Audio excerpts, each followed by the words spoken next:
Software को थोड़ा और बेटर अंडरस्टैंडिंग करने के लिए सॉफ्टवेयर के अलग अलग तरह के क्लासिफिकेशंस को हम एक बार पहले देखते हैं कि सॉफ्टवेयर किस किस टाइप के होते हैं, है ना। सॉफ्टवेयर बहुत तरह के होते हैं, है ना, और सॉफ्टवेयर को क्लासिफाई करने का तरीका भी बहुत सारा है, ठीक है।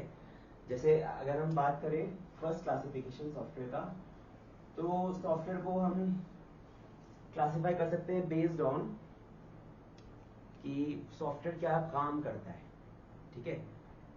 तो एक सॉफ्टवेयर होता है जिसको हम बोलते हैं सिस्टम सॉफ्टवेयर्स, एक को हम बोलते हैं एप्लीकेशन सॉफ्टवेयर्स, ठीक है।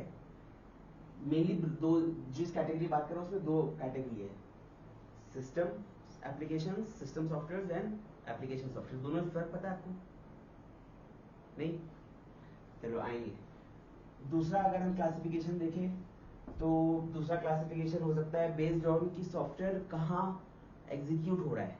तो जो सॉफ्टवेयर मोबाइल डिवाइसेस में एग्जीक्यूट होते हैं उसको हम बोलते हैं मोबाइल ऐप। ये तो सुना ही होगा आपने, मोबाइल ऐप या मोबाइल एप्लीकेशंस या मोबाइल सॉफ्टवेयर्स। जो सॉफ्टवेयर्स विंडो पीसीज में चलते हैं, लैपटॉप्स में चलते हैं, उनको हम बोलते हैं डेस्कटॉप एप्लीकेशंस। और जो सॉफ्टवेयर्स, और भी कोई कैटेगरी होती है क्या इन दोनों के अलावा? हाँ, वेब पे चलता है उनको वेब एप्लीकेशंस बोलते हैं। और भी कोई होता है क्या?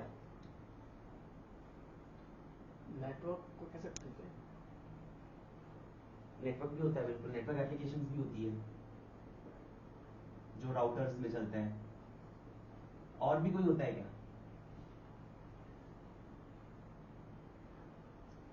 एक और होता है जिसको हम बोलते हैं एम्बेडेड एप्लीकेशंस।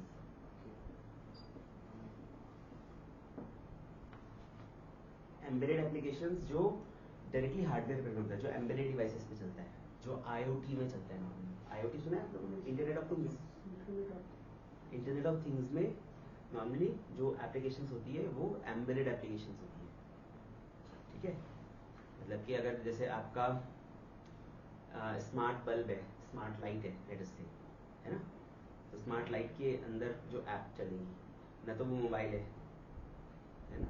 जो स्मार्ट लाइट है, बल्ब है, स्मार्ट बल्ब है, वो ना तो मोबाइल है, ना डेस्कटॉप है, ना नेटवर्क है। क्या है वो एक एम्बेडेड डिवाइस है, ठीक है। तो वो एम्बेडेड एप्लीकेशन की कैटेगरी में आएगा, है ना। तो इस तरह से सॉफ्टवेयर के और भी कैटेगराइजेशन है, जैसे बेस्ड ऑन यूजर इंटरफेस। एक और कैटेगराइजेशन आता है बेस्ड ऑन कि सॉफ्टवेयर से यूजर कैसे इंटरेक्ट कर रहा है ना। जो सबसे बेसिक टाइप का सॉफ्टवेयर होता है जिसमें कोई यूजर इंटरफेस नहीं होता है, बहुत सिंपल होता है, वो हम बोलते हैं उसको कमांड लिनक्स। हाँ, CUI based application, console application जिसको हम बोलते हैं, या कमांड एप्लीकेशंस, ठीक है। कंसोल यूजर इंटरफेस, CUI, या कमांड यूजर इंटरफेस। जैसे लिनक्स होता है ना। लिनक्स वो वाला नहीं जो आजकल डेस्कटॉप लिनक्स आता है जिसमें माउस चलता हो, जो जिसमें कमांड्स टाइप करने पड़ते हैं। कीबोर्ड से कमांड टाइप करो और आउटपुट भी आपको टर्मिनल पे आएगा, कंसोल में आएगा, है ना। आप कुछ बोलो उसको, लिनक्स को कमांड टाइप करके, और आउटपुट भी वहीं पे आपको दिखा देगा सीधा। कोई क्लिक विक करना नहीं, कोई ग्राफिक्स नहीं, कुछ नहीं, सिंपल, ठीक है। फिर जो एप्लीकेशंस जिनका GUI होता है, मतलब जिसमें यूजर देख के इंटरेक्ट करता है, जिसको, है ना, कोई फॉर्म बना हुआ रहा है, बटन है जिसमें, टेक्स्ट बॉक्स है जिसमें, इन एप्लीकेशंस को हम क्या बोलेंगे? Graphical user interface based applications, है ना। और भी होता है क्या कोई? VR बेस्ड एप्लीकेशंस आते हैं ना, तो उनको क्या बोलेंगे? उनको VUI बोल लो। आपने कभी Amazon Alexa यूज किया है? Amazon Alexa के बारे में सुना है? स्पीक टाइप या एप्पल सीरी, एप्पल iOS में जो सीरी होती है, गूगल असिस्टेंट है ना, क्या काम करता है? These are also softwares ना, लेकिन इससे हम इंटरेक्ट कैसे कर रहे हैं? वॉइस बोल के। तो ऐसे सॉफ्टवेयर्स भी होते हैं, बना सकते हैं, जो बोल के इंटरेक्ट करें। हम उसको बोले ऐसा करो तो ऐसा कर देगा। वॉइस यूजर इंटरफेस अगेन, है ना, ये VR यूजर इंटरफेस मान लो, है ना। और भी कुछ हो सकता है क्या? और भी हो सकता है, यहाँ पॉसिबिलिटीज एंडलेस है। हैंड जेस्चर से भी करते हैं? हाँ, जेस्चर से भी हो सकता है, ठीक है। मतलब जो रोबोट्स ये सब जो अब आएंगे वो ह्यूमन जेस्चर्स को समझेंगे ना। जो वेब एप्लीकेशंस की बात कर रहे हैं यहाँ पे, वेब एप्लीकेशंस में खासकर एक वेब एप्लीकेशन से एक और कैटेगराइजेशन निकल के आता है सॉफ्टवेयर का। Static dynamic.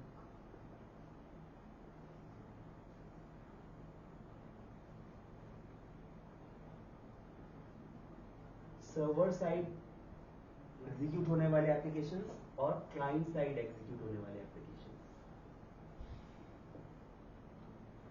ठीक है। ये भी एक इंपॉर्टेंट कैटेगराइजेशन है, इस पे भी हम थोड़ा और देखेंगे बाद में, इस पे आएंगे, इंपॉर्टेंट है, ठीक है। अब देखो ये मैंने आपको इतना सारा क्यों बताया कि इतने सारे तरह के सॉफ्टवेयर होते हैं। बेसिकली इससे आपको इससे क्या फर्क पड़ रहा है? पता चल रहा है कि ये चीज भी होती है।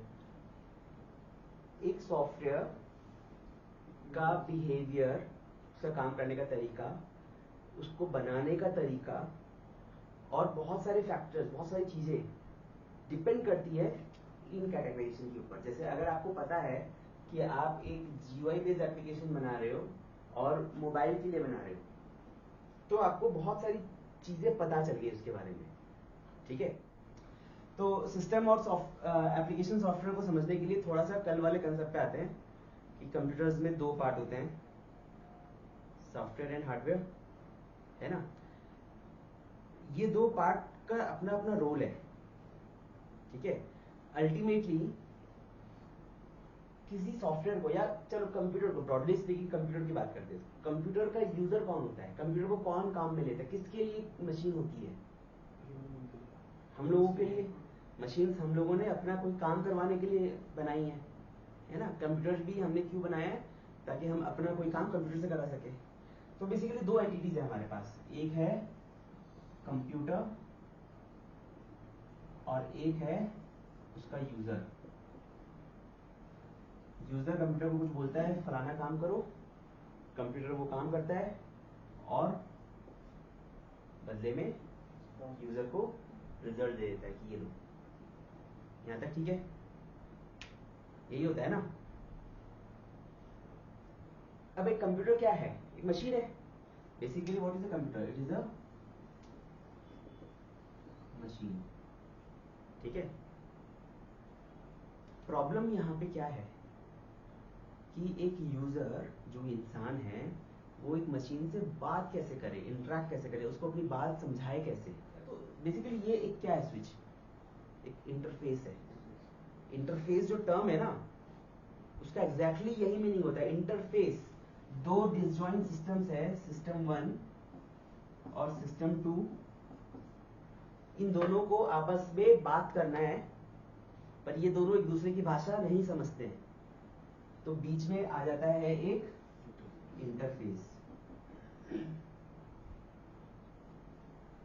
और ये इंटरफेस को बोलता है, इंटरफेस इसको बोलता है, फिर ये वापस इंटरफेस को बोलता है, ये इसको बोलता है।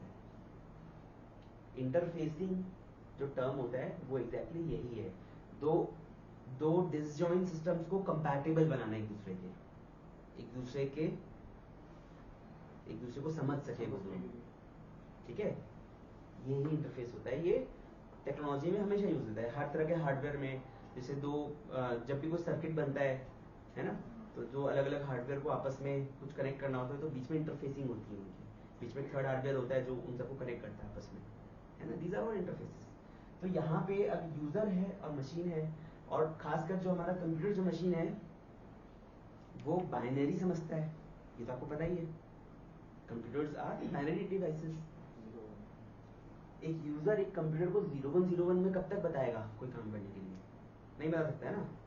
आपको कंप्यूटर को कुछ भी बोलना है ना, कि ये फाइल डाउनलोड करो, तो आप उसको बाइनरी में थोड़ा बताने बैठोगे कि ये URL है, इससे डाउनलोड करो। या चलो सिंपल काम भी ले, अगर हमें कंप्यूटर से बोलना है कि 2+2 कितना होता है बताओ, कंप्यूटर से मुझे मैथमेटिक्स करवानी है, कंप्यूटर में ALU होता है, कर सकता है ना। तो फिर अल्टीमेटली कैसे बताओगे आप 2+2 4 होता है? IL is set of commands जिसको ये प्रोसेसर समझता है।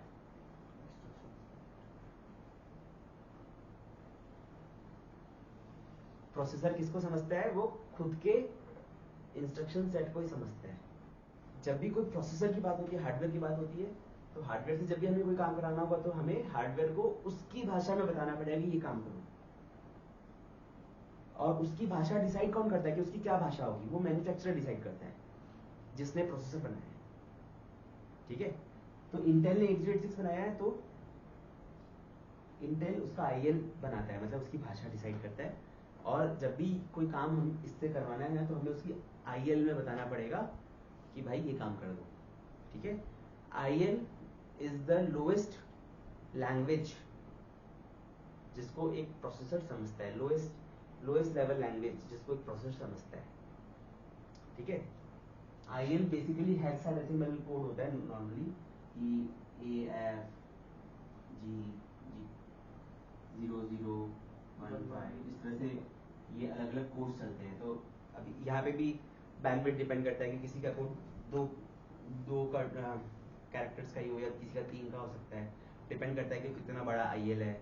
बहुत सारे कंसेप्ट हम उसके डेप्थ में नहीं जाएंगे, बट द पॉइंट इज कि यूजर को जब कोई बात कहनी है कि 2+2 कराना है उसको एक मशीन से, तो मशीन और यूजर एक दूसरे को डायरेक्टली नहीं समझते हैं।